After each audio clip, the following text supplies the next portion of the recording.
Premonição 6. Laços de sangue.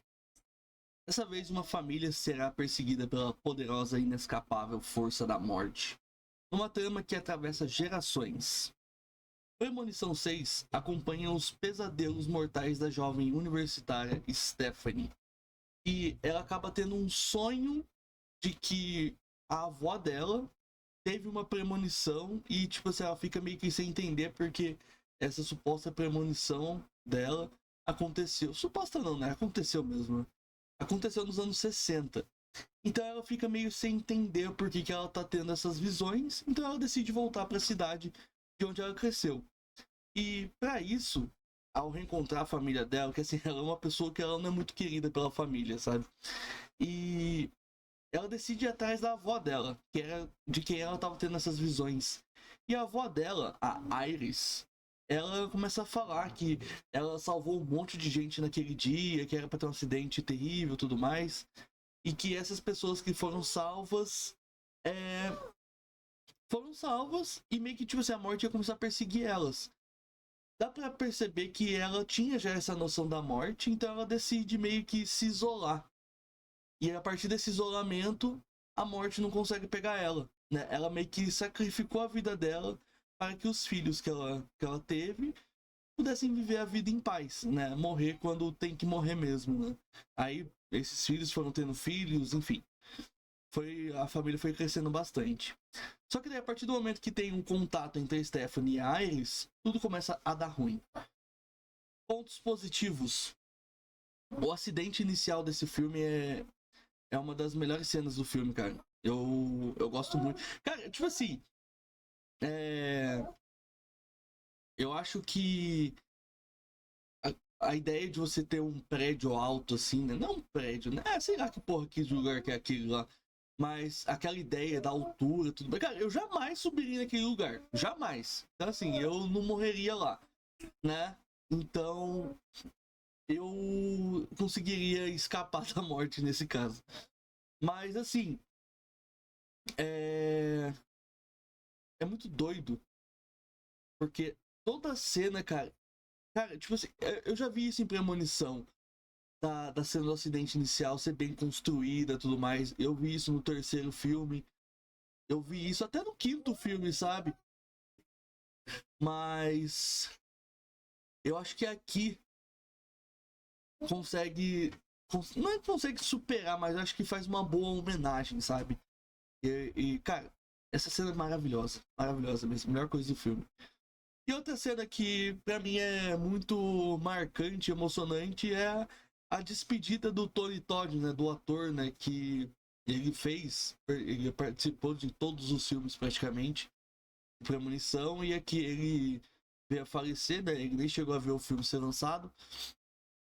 Mas que a mensagem final dele ali é uma mensagem bem bonita, sabe? Então, acho que é um desfecho interessante pro personagem, sabe? E pro ator que, né, teve uma participação bem especial na franquia durante um tempo, né?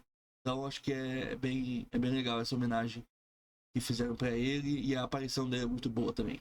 E assim, eu assisti esse filme aqui 2 vezes. A primeira, eu gostei bem mais do que na segunda.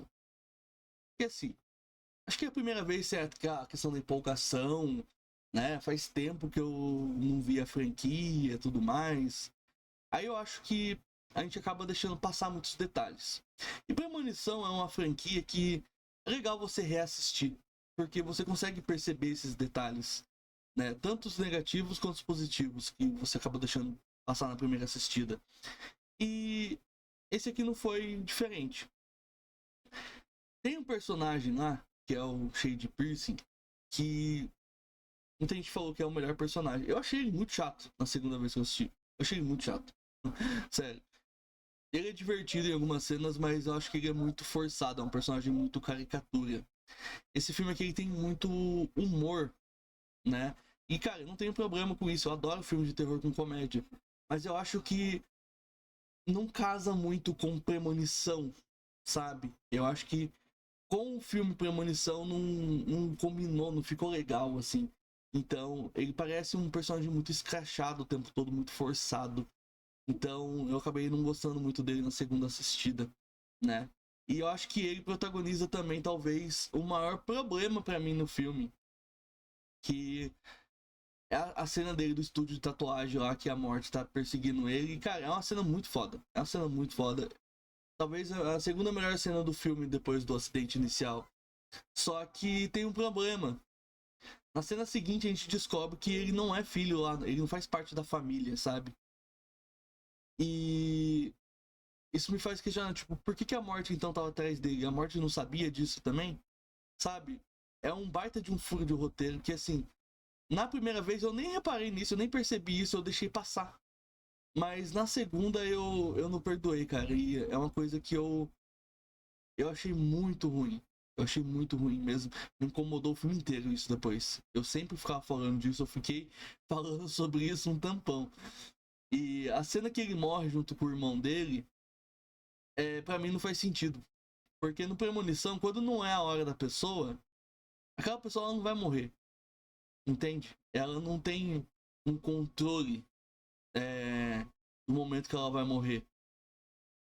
E aqui acontece o personagem morrer. E que assim, ai, é só um grande furo de roteiro que assim, eu não curti tanto, né? Mas enfim. Acho que no geral é um filme que eu ainda gostei, sabe? E só pra fazer um ranking rápido aqui dos piores e dos melhores, pior é o 4. Depois eu acho que vem o 2. Depois vem esse aqui, o 6. Depois o 5. O segundo melhor é o primeiro. E o melhor Premonição pra mim é o Premonição 3. Faz a sua lista aí também. Gostar de saber. Então é isso, eu ficando por aqui. Muito obrigado. Até a próxima. Tchau, tchau.